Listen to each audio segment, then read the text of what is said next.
Tin, tin, tin, tin, tin, tin, tin, tin. Please ring the bell, like, share, subscribe.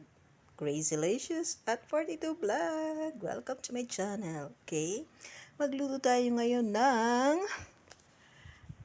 um, pakbet. Oo, yan. Ginisa ko na yung mga gulay. Ay, gulay. Sahog pala yun. Oo. Sorry naman. Ayun ay sibuyas bawang, kamatis, and then pork. Gisa-gisa ko siya. Tapos ayan, nilagay na natin ang pakbet. Oh yes, ayun yung pakbet. Then halu-haluin natin hanggang sa ano siya, mag-even yung ano niya.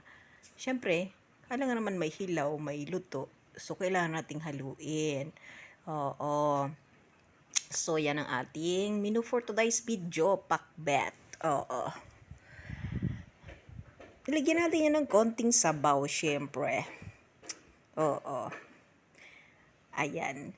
I-sutay-sutay lang natin hanggang sa magpantay. Mula ilalim. Oo. Hanggang sa ibabaw. Para ano. Siyempre, pa nagluluto ka with pagmamahal. Oo. Samahan natin yan ng pagmamahal. Oo. Para ang kakain niyan ay mapagmahal. Ganun.